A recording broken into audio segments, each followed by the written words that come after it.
अस्सलामुअलैकुम दोस्तों, क्या हाल चल है। ओमान में जिनका स्टेटस लीगल नहीं है उनका स्टेटस लीगल करवाने के लिए और वो भी बगैर जुर्मानों के कोशिश की जा रही है बांग्लादेश गवर्नमेंट की जानब से। और उनके स्टेट मिनिस्टर जो एक्सपैट्रिएट्स और इससे रिलेटेड जो बाकी मामला था उनको देखते हैं, उनकी तरफ से भी स्टेटमेंट आई है।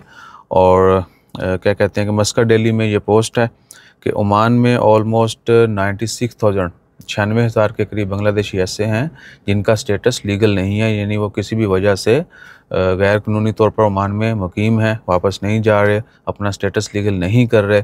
बहुत सारों को तो जुर्माना पे करना पड़ता है, वीज़ा जो है वो एक्सपायर हो जाता है, रिन्यू नहीं करवाया जाता, विजिट पे आते हैं, दूसरा वीज़ा नहीं लेते।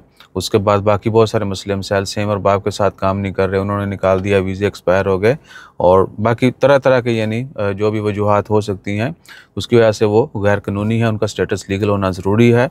तो बहुत सारे लोगों को पकड़ कर डिपोर्ट भी किया जाता है। लेकिन अभी बांग्लादेशी गवर्नमेंट जो है वो ओमान गवर्नमेंट से कह लें कि एक तरह के मुज़ाकरात कर रही कि इन लोगों का स्टेटस लीगल किया जाए और इनको बगैर जुर्मानों के किया जाए। यानी वो ये भी कोशिश कर रहे हैं कि उनका स्टेटस लीगल हो और उनको बगैर किसी जुर्माना दिए बगैर जो है ये स्टेटस मिले।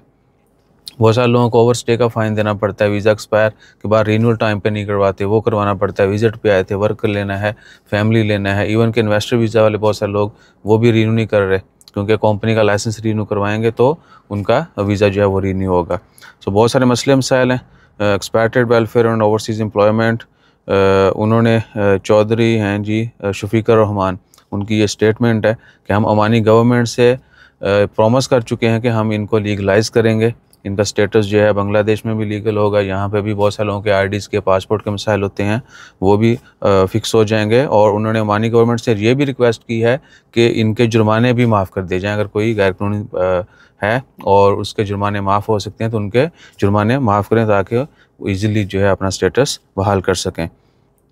और बाकी जो वीज़े ओपन है उनके मतलब आपसे पहले भी इंफॉर्मेशन शेयर की जा चुकी है।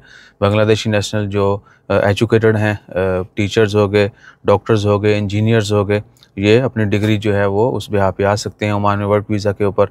इन्वेस्टर्स के लिए अलातुल मौका है, ओपन है, वो आ सकते हैं। फैमिली जॉइनिंग वीज़ा जो है आप ले सकते हैं, फैमिली विजिट ले सकते हैं। उसके बाद अल्लाह आपका भला करे, जो लोग बांग्लादेशी नेशनल हैं और वो जीसीसी मुल्कों में रहते हैं, गल्फ़ मालिक में रह रहे हैं, उनको भी ओमान का विजिट वीज़ा इश्यू हो जाएगा। अलातुल जो बांग्लादेश या जीसीसी से बाहर जो रहने वाले बाकी हैं उनको जो है विजिट वीज़ा या दीगर वर्क वीज़ा वो इशू नहीं होंगे, सिर्फ जो बताया गया है उन्हीं को इशू होंगे। सो लोग जो है अभी क्या कर रहे हैं, कंपनी बनाई ते आ गए ये बड़ा पुराना सीन है ये वाला।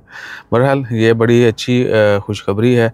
बाकी हमारी भी अपनी गवर्नमेंट से रिक्वेस्ट है कि जिन पाकिस्तानी को ऐसे मसाइल का सामना है उनकी भी दाद रसी की जाए, उनकी रहनुमाई की जाए। रहनुमाई भी आपको सही मिल जाए तो बड़ी मुश्किलात आसान रहती, क्योंकि मेजॉरिटी को पता नहीं होता है कि कोई मुश्किल आ गई है तो कब कहाँ से कैसे जो है उसको सॉर्ट आउट करना है।